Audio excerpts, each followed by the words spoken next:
إن الحمد لله نحمده ونستعينه ونستغفره ونعوذ بالله من شرور أنفسنا ومن سيئات أعمالنا. من يهده الله فلا مضل له ومن يضلل فلا هادي له، وأشهد أن لا إله إلا الله وحده لا شريك له، وأشهد أن محمدا عبده ورسوله. يا أيها الذين آمنوا اتقوا الله حق تقاته ولا تموتن إلا وأنتم مسلمون. يا أيها الناس اتقوا ربكم الذي خلقكم من نفس واحدة وخلق منها زوجها وبث منهما رجالا كثيرا ونساء، واتقوا الله الذي تساءلون به والأرحام إن الله كان عليكم رقيبا. يا أيها الذين آمنوا اتقوا الله وقولوا قولا سديدا يصلح لكم أعمالكم ويغفر لكم ذنوبكم، ومن يطع الله ورسوله فقد فاز فوزا عظيما. أما بعد، فإن خير الحديث كتاب الله، وخير الهدي هدي محمد صلى الله عليه وسلم، وشر الأمور محدثاتها، وكل محدثة بدعة، وكل بدعة ضلالة، وكل ضلالة في النار. أعوذ بالله من الشيطان الرجيم. بسم الله الرحمن الرحيم. قاف والقرآن المجيد بل عجبوا أن جاءهم منذر منهم فقال الكافرون هذا شيء عجيب أإذا متنا وكنا ترابا ذلك رجع بعيد قد علمنا ما تنقص الأرض منهم وعندنا كتاب حفيظ بل كذبوا بالحق لما جاءهم فهم في أمر مريج أفلم ينظروا إلى السماء فوقهم كيف بنيناها وزيناها وما لها من فروج والأرض مددناها وألقينا فيها رواسي وأنبتنا فيها من كل زوج بهيج تبصرة وذكرى لكل عبد منيب ونزلنا من السماء ماء مباركا فأنبتنا به جنات وحب الحصيد والنخل باسقات لها طلع نضيد رزقا للعباد وأحيينا به بلدة ميتا كذلك الخروج كذبت قبلهم قوم نوح وأصحاب الرس وثمود وعاد وفرعون وإخوان لوط وأصحاب الأيكة وقوم تبع كل كذب الرسل فحق وعيد أفعينا بالخلق الأول بل هم في لبس من خلق جديد ولقد خلقنا الإنسان ونعلم ما توسوس به نفسه ونحن أقرب إليه من حبل الوريد إذ يتلقى المتلقيان عن اليمين وعن الشمال قعيد ما يلفظ من قول إلا لديه رقيب عتيد وجاءت سكرة الموت بالحق ذلك ما كنت منه تحيد ونفخ في الصور ذلك يوم الوعيد وجاءت كل نفس معها سائق وشهيد لقد كنت في غفلة من هذا فكشفنا عنك غطاءك فبصرك اليوم حديد وقال قرينه هذا ما لدي عتيد ألقيا في جهنم كل كفار عنيد مناع للخير معتد مريب الذي جعل مع الله إلها آخر فألقياه في العذاب الشديد قال قرينه ربنا ما أطغيته ولكن كان في ضلال بعيد قال لا تختصموا لدي وقد قدمت إليكم بالوعيد ما يبدل القول لدي وما أنا بظلام للعبيد يوم نقول لجهنم هل امتلأت وتقول هل من مزيد وأزلفت الجنة للمتقين غير بعيد هذا ما توعدون لكل أواب حفيظ من خشي الرحمن بالغيب وجاء بقلب منيب ادخلوها بسلام ذلك يوم الخلود لهم ما يشاءون فيها ولدينا مزيد وكم أهلكنا قبلهم من قرن هم أشد منهم بطشا فنقبوا في البلاد هل من محيص إن في ذلك لذكرى لمن كان له قلب أو ألقى السمع وهو شهيد ولقد خلقنا السماوات والأرض وما بينهما في 6 أيام وما مسنا من لغوب فاصبر على ما يقولون وسبح بحمد ربك قبل طلوع الشمس وقبل الغروب ومن الليل فسبحه وأدبار السجود واستمع يوم ينادي المناد من مكان قريب يوم يسمعون الصيحة بالحق ذلك يوم الخروج إنا نحن نحيي ونميت وإلينا المصير يوم تشقق الأرض عنهم سراعا ذلك حشر علينا يسير نحن أعلم بما يقولون وما أنت عليهم بجبار فذكر بالقرآن من يخاف وعيد اللهم صل على محمد وعلى آل محمد كما صليت على إبراهيم وعلى آل إبراهيم إنك حميد مجيد اللهم بارك على محمد وعلى آل محمد كما باركت على إبراهيم وعلى آل إبراهيم إنك حميد مجيد بسم الله الرحمن الرحيم ولو شاء الله لجعلكم أمة واحدة ولكن يضل من يشاء ويهدي من يشاء ولتسألن عما كنتم تعملون دا الله رب العالمين احکم الحاکمین د ټولو بادشاہانو بادشاہ د ټولو زبردست هغه رب العالمین چې تمام کائنات خالق او مالک دی هغه الله چې تمام کائنات متصرف او منتظم دی هغه رب العالمین چې د هغې په صفاتو کې یو صفت فعال لما یرید دی رب العالمین چې څه کوي څه وخت چې کوي څرنګ چې کوي چا سره چې کوي کولی شي د الله رب العالمین نه څوک تپوس او پوښتنه نشي کولی دا الله رب العالمین په صفاتو کې دا صفت موجود دی چې وهم یسألون دا مکلف مخلوقات چې هر څومره دي خو هغه انبیا دي او که امت دی خو هغه باچاهان دي او که رعیه ده خو هغه مالدار دی او که غریب دی هر یو فرد نه به الله رب العالمین تپوس او پوښتنه کوي زما محترمو دا الله رب العالمین دا تپوس دا په دې خبره باندې دلالت نه کوي چې موږ په دنیا کې کم کار کوو الله رب العالمین ته پته نشته نظمه محترمو بلکې الله رب العالمین خپل فرمایي چې ولا تسألن عما كانوا يعملون خامخا زبر دې انسانانو نه تپوس کوم دا تپوس ولې کوي د دې د وجنه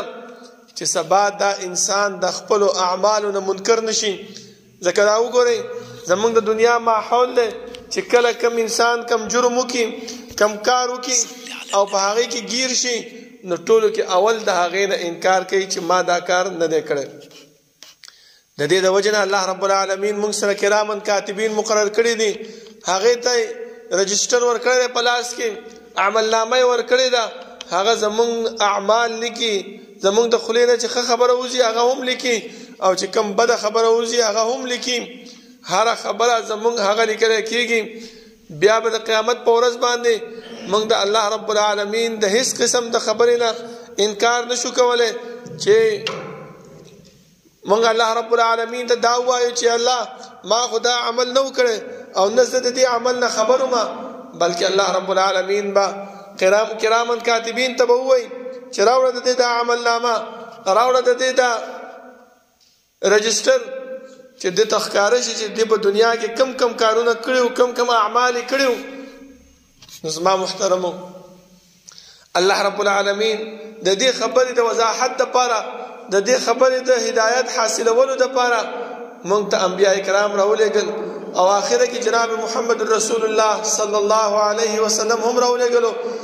دا الله رب العالمین لکونو کرونو رحمتونه په هغه باندې چې هغه موږ ته د الله رب العالمین ذات او صفات اسماء او احکام وحدانیت طریقې راته وښودلې او هغه طریقې او هغه لارې هم راته وښودلې چې د هغې نه په اجتناب سره د هغې نه په ځان ساتلو سره موږ د رب العالمین د رضا او د جنت جهنم نه بچ کیږو او هغه لارې او هغه طریقې هم راته وښودلې په هغې باندې عمل کولو سره موږ د الله رب العالمین رضا او جنت حاصلولی شو زما محترمو الله رب العالمین چې موږ د دنیا کې پیدا کړیو نو زموږ د پیدایش مقصد هغه مهمل او بیکاره نه و، بلکې الله رب العالمین د کم غرض دپاره چې موږ پیدا کړیو د هغې د وضاحت دپاره الله رب العالمین انبیاء کرام راولېږل. دې انبیاو موږ ته د الله رب العالمین دا توحید د الله رب العالمین د پیدایش د مقصد چې موږ د دنیا ته رالېږلي یو هغه یې موږ ته من او عن بیان کو، تر دې پورې چې راته دا وفرمایل چې انسانانو تاسو چې الله رب العالمین پیدا کړی یې نو ستاسو د پیدایش مقصد هغه د رب العالمین عبادت دی، نور څه شی مقصد د الله رب العالمین نشته. او دا عبادت هم د دې دپاره تاسو نه اخلي چې تاسو د دې ژوند نه وروستو د دنیا عیش و عشرت ژوند تیر کړئ چې هغه د جنت ژوند دی، هغه د جهنم ژوند دی. چې کوم انسان نیک اعمال وکړل هغه لاره خپله کړه چې کومه لاره رسول الله صلی الله علیه وسلم ښودلې وه نو جنت به ورته میلاویږي، او هغه لاره اختیار کړه چې کوم رسول الله صلی الله علیه وسلم د هغې نه موږ منع کړي یو نو جهنم د هغې ځای ګرځېږي. زما محترمو ځکه زما محترمو تاسو وګورئ الله رب العالمین قرآن کریم کې چې کوم انبیاو تذکره کړې ده ټولو کې اولنۍ خبره چې انبیاو کړې ده هغه دغه کړې ده چې یا قوم اعبدوا الله ما لکم من اله غیره. ای قومه الله رب العالمین چې تاسو دې دنیا ته رالېږلي یې خالص دې مقصد دپاره چې د الله رب العالمین عبادت وکړئ او د الله رب العالمین سره څوک شریک نه کوي. دا زمونږ د هدایت مقصد دی، دا زمونږ د پیدایش مقصد دی، دا زمونږ د کامیابی ذریعہ ده. اوس که یو انسان هغه په زړه کې د الله رب العالمین عبادت هم کوي او ورسره د پیرانو د قبرونو د دې تعظیم هم ساتي او دا خبره هم ساتي چې یاره دیو هم د الله رب العالمین سره په دې خبره کې شریک دي، او که چېرته دا خبره ونه ساتي دومره خبره په ذهن کې وساتي چې یاره زه د دیو قبر ته چې ورځمه څه دپاره ځم د دې خبرې دپاره ځم چې دیو الله رب العالمین ته تللی دی او دا د الله رب العالمین ته او زما په منځ کې وسیله ده، دا به ما ته زما خبره الله ته رسوي. دغه خبره زما محترمو د الله رب العالمین ناخوښه ده. ځکه رسول الله صلی الله علیه وسلم د مکی مشرکانو سره چې جنگ کړو لانجه ورسره کړې وه هغه څه شی و په دې خبره باندې وه چې هغه خلکو هم دغه خبره منله چې یا قوم د الله رب العالمین نه ما سوا د عبادت د الله رب العالمین نه ما سوا د بندگی کولو د الله رب العالمین نه ما سوا د ربوبیت د دې حقدار څوک نشته دی، الله خالق هم دی، الله مالک هم دی، الله رازق هم دی. دا خو مشرکین مکه هم منلو، خو جنگ په دې خبره باندې و چې هغه دا ویل چې ما نعبدهم الا ليقربونا الى الله زلفا. مونږ چې د باباګانو ته ځو، مونږ چې د دې بوتانو عبادت کوو، مونږ چې د دې الهو ته نظر و نیاز کوو، څه دپاره؟ د دې دپاره کوو چې دیو د الله رب العالمین ته زمونږ سپارش وکړي، الله رب العالمین ته زمونږ ښېګړه وړاندې کړي چې یاره دا انسانان ښه دی او دا انسان بد دی. لکه الله رب العالمین دغه نقشه موږ ته په قرآن کریم کې بیان کړې ده چې کله به کم یو مصیبت کم یو مشکل دې کفارو ته دې مشرکینو ته به ورسېدلو دې کفارو دې مشرکینو به څه کول؟ الله رب العالمین ته به خالص آواز کولو. خو چې کله به هغه مشکل او هغه تکلیف نه به راووتل بیا به دې باباګانو ته ورلو چې ګوره دا ستاسو په وجه باندې دا مونږ چې ستاسو ته نظر نیاز کوو، مونږ چې تاسو ته سجده کوو، دا په دې وجه باندې مونږ الله رب العالمین بچ کړو. هغه د الله رب العالمین هغه ښېګړه هغه بچ کېدل هغه به یې د منځ نه ویستلو. فإذا ركبوا في الفلك دعوا الله مخلصين له الدين فلما نجاهم إلى البر إذا هم يشركون. دی آیات لاندې علماء مفسرینو د عکرمه رضی الله عنه هغه واقعه ذکر کړې ده چې کله فتح مکې نه بعد رسول الله صلی الله علیه وسلم یو څو کسان وښودل وایي چې دغه کسان د کعبې د پر کپړې د لاندې هم پټ شوي وي هلته هم لاړ شئ ووژنئ.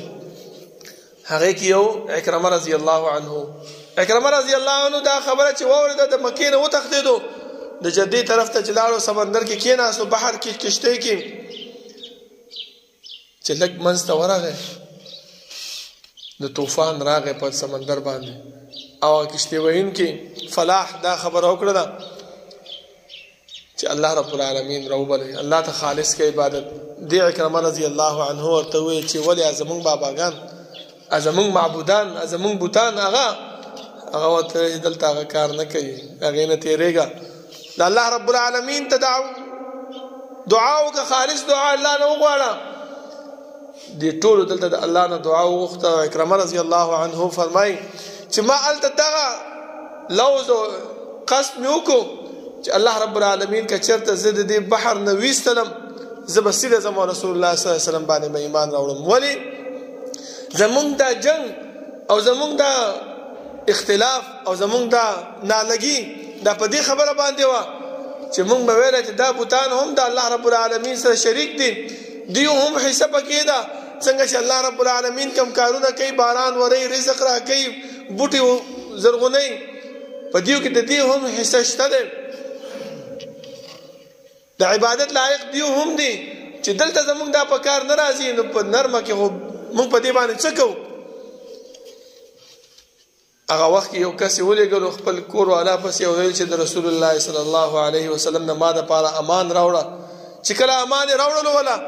اکرمه رضی الله عنه راغی او په رسول الله صلی الله علیه وسلم باندې ایمان راوړو تاسو وګورئ دومره پیغمبر دومره رحیم او کریم پیغمبر چې اول دا حکم کړو که چېرته د کعبې د پردې د شاته دغه کس موجود و هلته یې مو وژنئ خو چې کله وله امان ورکوي او کله هغه ته اسلام ته را داخلیږي نو دا ورته نه وایي چې نه تا خو مخکې دا کارونه کړي دا دې کړي دا دې کړي اوس څنګه ستاسو ایمان قبول کړمه نه بلکې چې ایمان ته راتلو رسول الله صلی الله علیه وسلم به هغې سره نیکي کول ښېګړه به یې کوله دغه زمونږ د هدایت سبب دی زما محترمو چې یو کس سره مونږ نیکي وکړو د الله رب العالمین د در نه ته یې راولو د الله رب العالمین د در نه یې لرې نه کړو دا زمونږ د هدایت سبب دی او که چېرته مونږ هغه کس چې د الله رب العالمین طرف ته راځي د هغې نه یې مونږ لرې کوو دغه زمونږ د ناکامۍ سبب دی زما محترمو بل زما محترمو انسان چې د هدایت نه محرومیږي هغې لویه وجه هغه تکبر او تعصب دی تاسو وګورئ که چېرته یو کس راشي او مونږ ته د الله رب العالمین دین بیانوي د الله توحید بیانوي د الله د وحدانیت طریقې بیانوي مونږ څه وایو مړه دا خو بلنځنی ماشوم دی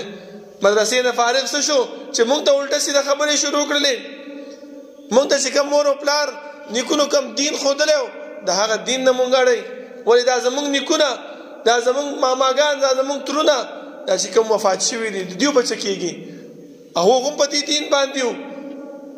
چې ته اوس مونږ ته نوی دین ښیم دا صرف څه وجه ده دا تکبر دی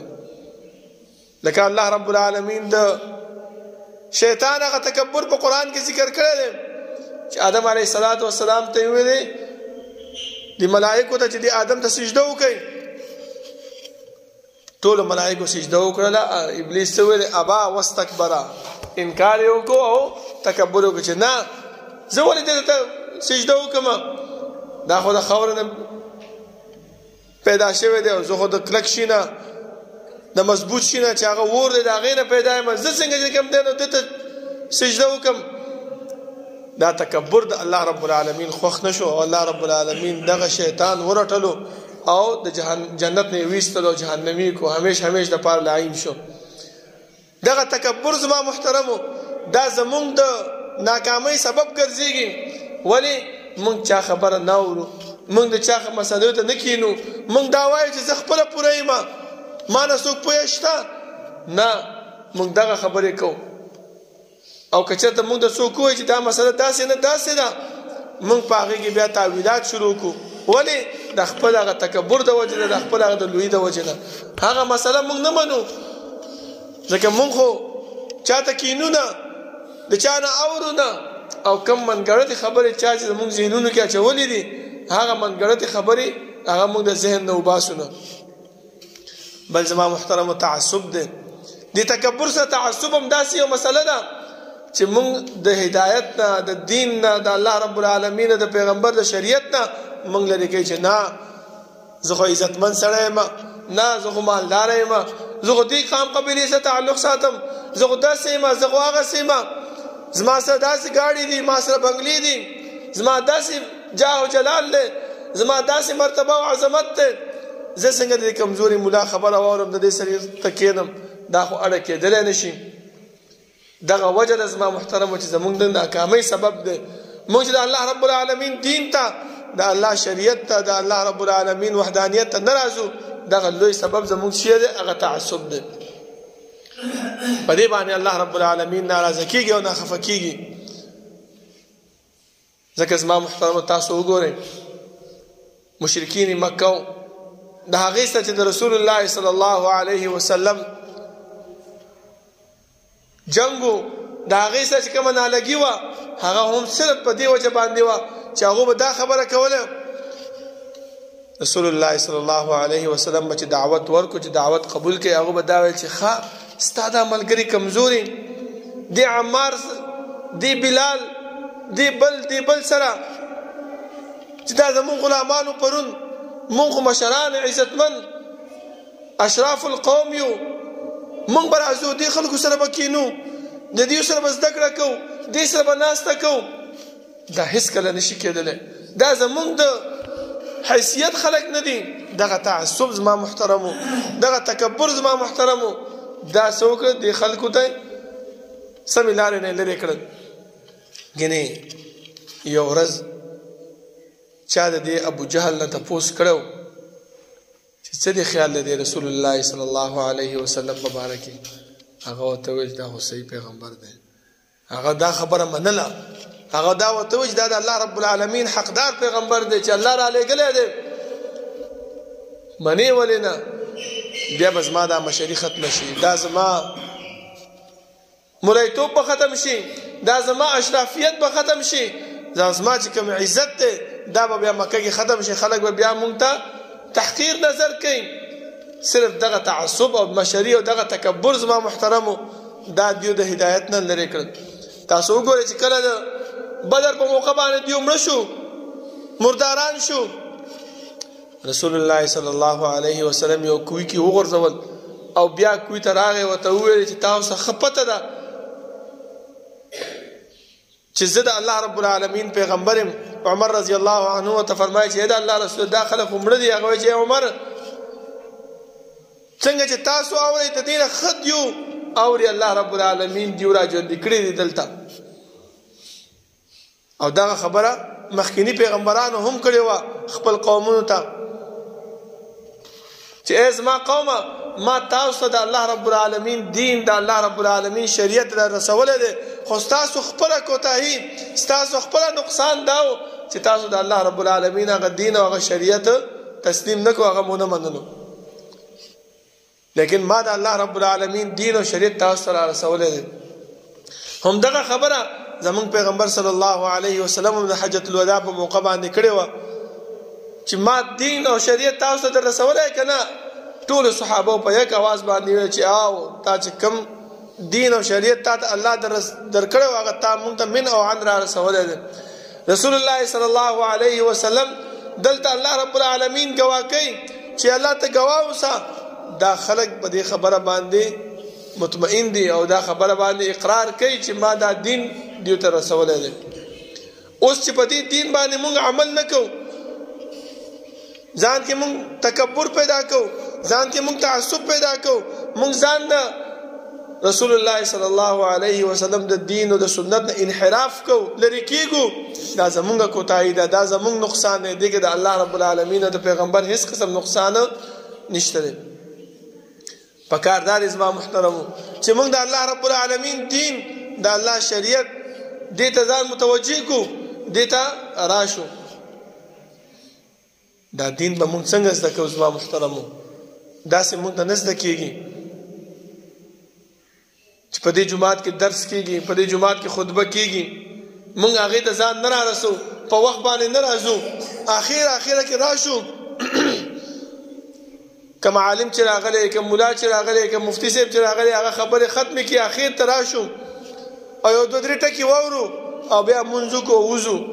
په دې باندې زما محترمو مونږ په دین باندې نه خبرېږو.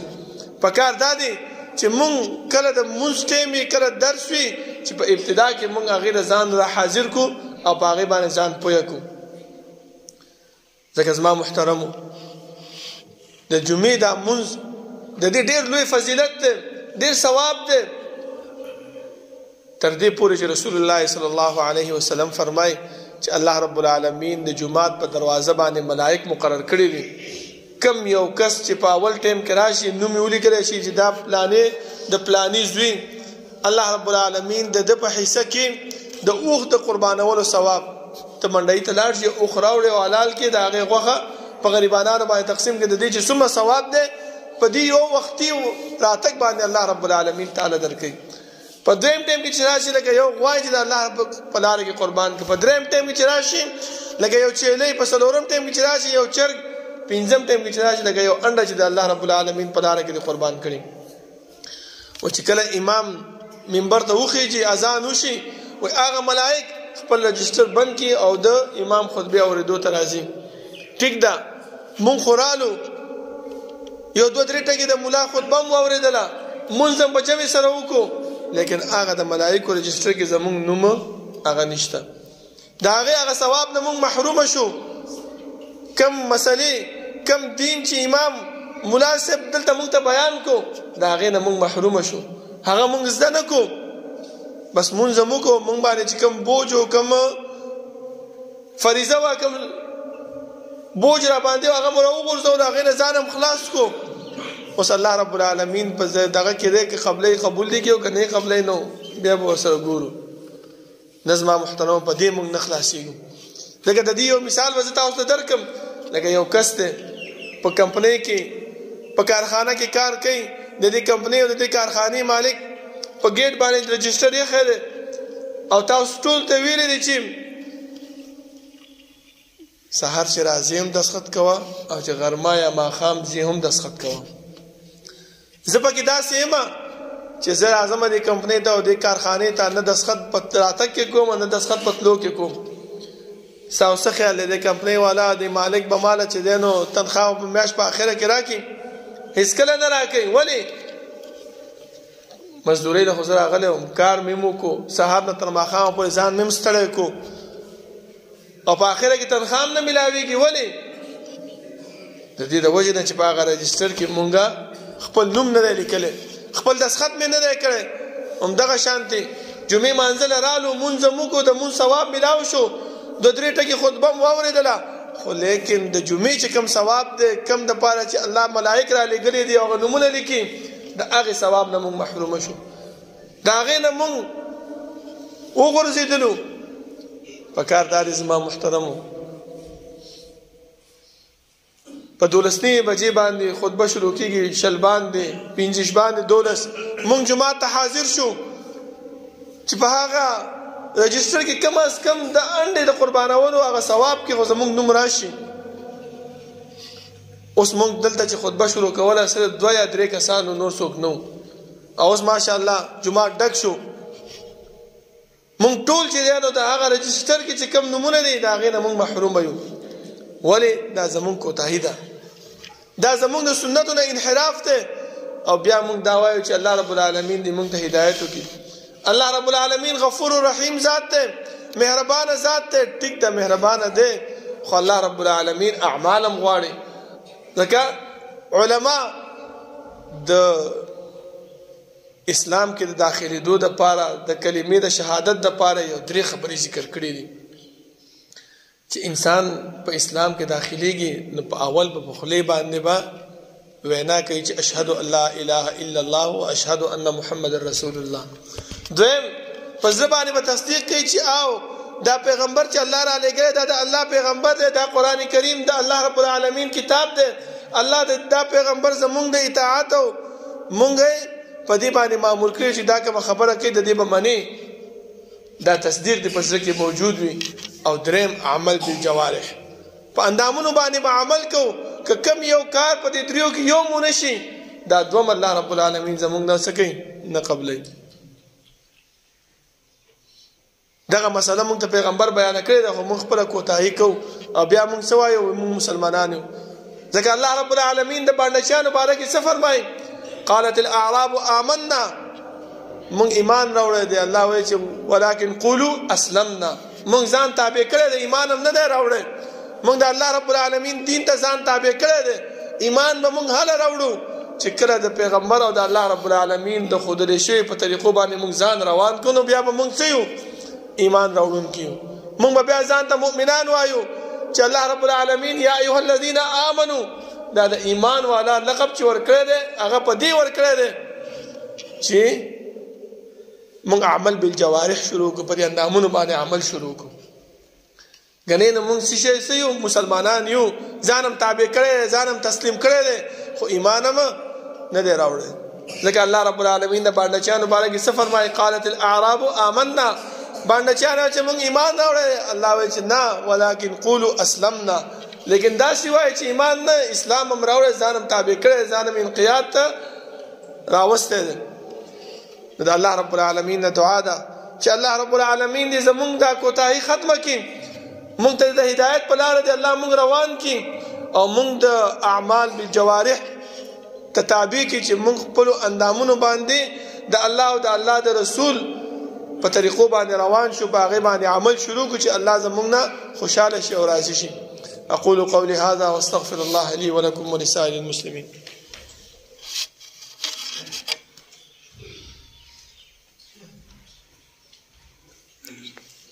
إن الحمد لله نحمده ونستعينه ونستغفره ونعوذ بالله من شرور أنفسنا ومن سيئات أعمالنا من يهده الله فلا مضل له ومن يضلل فلا هادي له وأشهد أن لا إله إلا الله وحده لا شريك له وأشهد أن محمدا عبده ورسوله يا أيها الذين آمنوا اتقوا الله حق تقاته ولا تموتن إلا وأنتم مسلمون يا أيها الناس اتقوا ربكم الذي خلقكم من نفس واحدة وخلق منها زوجها وبث منهما رجالا كثيرا ونساء واتقوا الله الذي تساءلون به والأرحام إن الله كان عليكم رقيبا يا أيها الذين آمنوا اتقوا الله وقولوا قولا سديدا يصلح لكم أعمالكم ويغفر لكم ذنوبكم ومن يطع الله ورسوله فقد فاز فوزا عظيما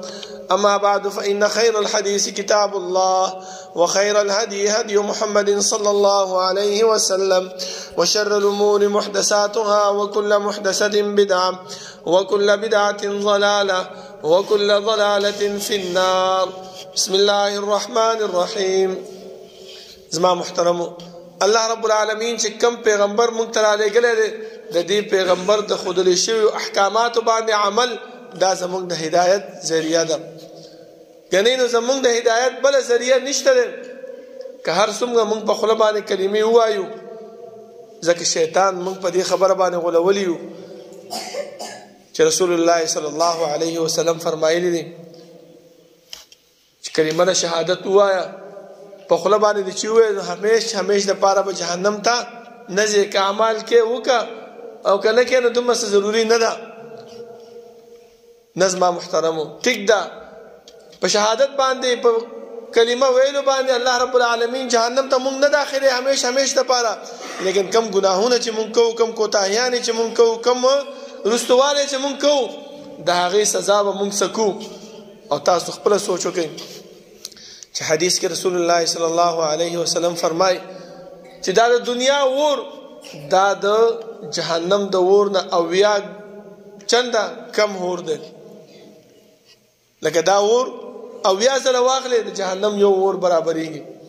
مونږ دې اور ته 2 منټه لاس نیولی شو نه خو مونږ په څه دوکه کړي یو په دې خبره یې دوکه کړي یو چې زه خو هېڅ خبره نشته دی هسې به یو سزا ده اور دی په لږ شانې به ځان وسوځو را وسوځو بیا هسې الله رب العالمین به مونږ جنت ته بوځي ولې ایمان هم راوړی دی کلمه د شهادت هم ویلې ده دې سزا ته به ټینګېږي څوک زما محترمو دې خبرې ته سوچ پکار دی که مونږ کې دومره د ټینګې ماده شته نو بیا چې څه کوو هغه دې کوو